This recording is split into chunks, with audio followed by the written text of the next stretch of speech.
And just by simply implementing this one little trick, this one little thing, you're giving your kids an advantage that many kids don't have because their parents are not aware of it. Okay, we have a question here from a mother, and this question actually comes from my Facebook group, the Conscious Parent Leaders Facebook group. And I thought it was very relevant because it involves homeschooling and a 6-year-old who has gone through some rage. So let's get into it. Hi, glad to be a part of this group. It's awesome to have you here, or have you there.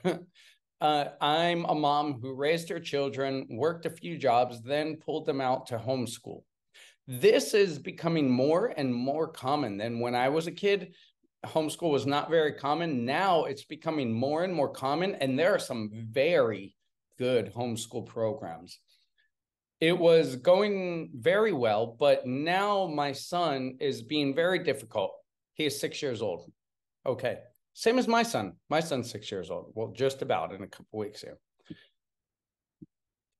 So the first thing here I noticed that I want to commend you is it was going very well, but now my son is being, you're not saying he is very difficult. You're addressing the action, the activities, the behavior, which is good.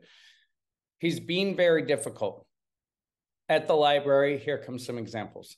At the library yesterday, he was running around, taking his shoes off, not sitting to read. Okay. I had something similar with my son the other day. And it's something that I need to keep reminding myself. And this is where my experience as a teacher, I've taught 6-year-olds, I've taught 7-year-olds, I taught 8-year-olds, I taught teenagers. So I saw dozens and dozens of kids throughout the hundreds of kids throughout the years. And something to keep in mind, it's sometimes easy to think that this is only our kid. What's wrong with my kid? He's jumping off the walls. He's behaving. He's running around, taking his shoes off, which really we think it's only us because in the moment we don't see other kids doing that, but they do. So it's something to keep in mind that this sort of thing is kind of normal first. So have grace on yourself there if you're going through a similar thing.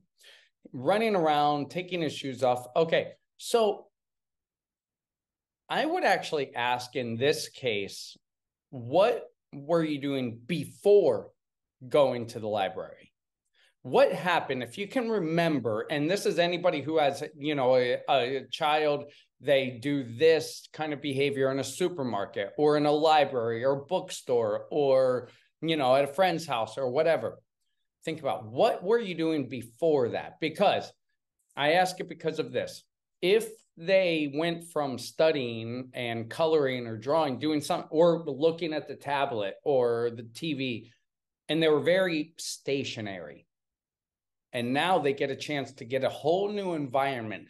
That I remember being in like bookstores and libraries, you have halls and it's so inviting. I remember this from a kid, and even now it's like, of course I have control, but it looks so inviting to run around and on the carpet and it's like a maze, right? It looks so inviting.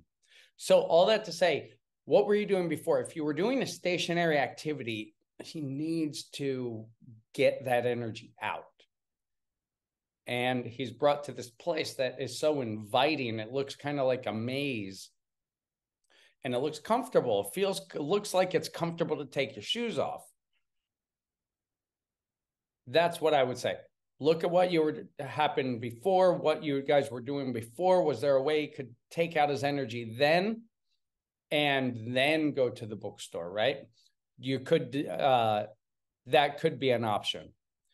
Let's continue. He doesn't like to be forced. He likes to naturally pick what he likes to read. You know why? This is something very important. This is something very, very, very particular, very special. It's because he is a human being. I don't like to be forced to Like if you choose a book and you say, Jesse, you have to read this book, like the hell I do, so jumping around, running, rage, that's kind of his form of saying like, F, F off, but he can't say that, or the hell I do have to read that. We don't like to be forced to do things.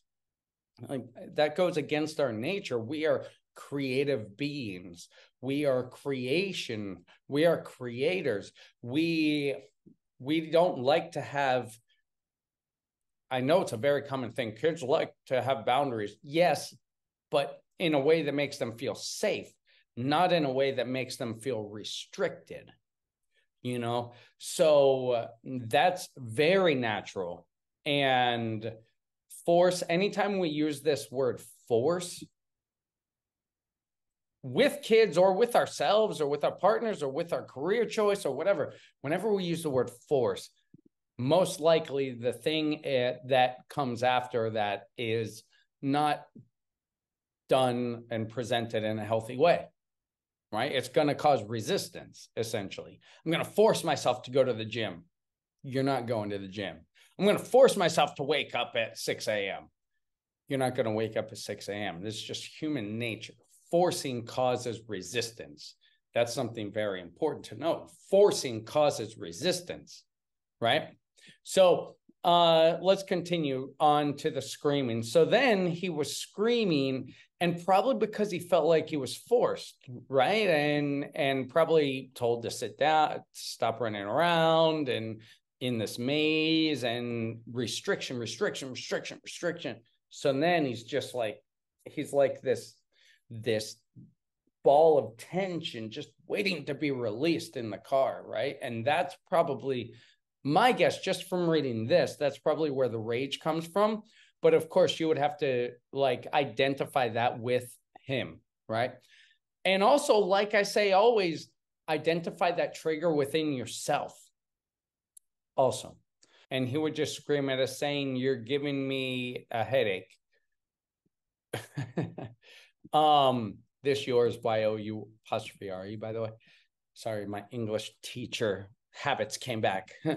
Yeah, he probably was getting a headache, but it was probably from his rage and probably from his screaming, but he doesn't understand that because he's 6, right? So that's when as a parent, it's our responsibility. Things are ramped up to like a level 9. It's our job. We're not going to calm things down by, number one, raising it to a level 10 by our behavior, but we're also not going to calm it down by having tension underneath the surface for us. If I'm just holding back tension and I'm trying to stay calm, why are you talking like this to me? Like, what I mean. You could hear that in my voice. So the same thing, we're not going to calm it down by having ourselves up at a level 10, but also having ourselves, forced down, even though we're level 10 underneath the surface. You know what I mean? So the first thing is to calm yourself. And the best way that I have found to calm myself in these tense situations is just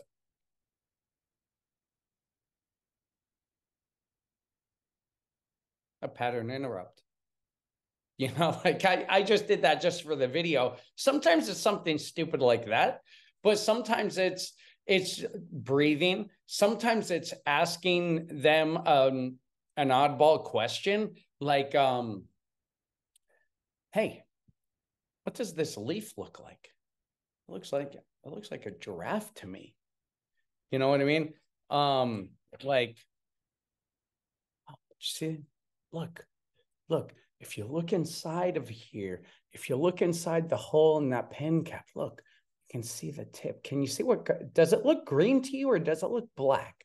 You know what I mean? So any way to do a pattern interrupt, to kind of like what I just did with this video, you're starting over, your brain is resetting, right? That's That is a great tactic, a pattern interrupt that for both me and my child, right?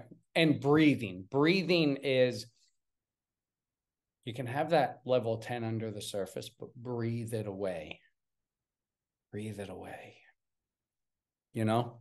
So the rest of this, he was going to walk out of the car, trying to stop. Homeschool is hard, right? The balance of homeschool is hard because, for one, most homeschool parents are not trained teachers, and they're given material that we probably forgot. And then as an experienced teacher, I remember when I was a newer teacher, there was the pressure that, oh, I should have all the answers. Oh, what am I doing? I'm trying to learn this stuff and figure it out at the same time. It's very stressful, right? So thank you for acknowledging that. I feel like it's so hard as a public school parent when everyone needs you and you can only give so much. That's so true.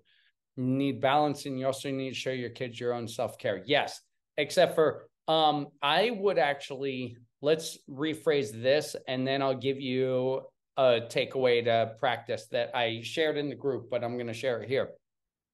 I would say to show your kids your own self-care, that's not true self-care.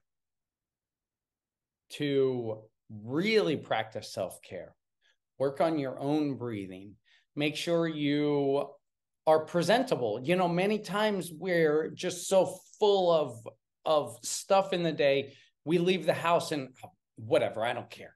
Like, and your hair, mine isn't, but like the hair's disheveled. You know, I could go out sometimes. I'm mindful, but I remember before I became mindful of doing this, like just go out and, you know, whatever.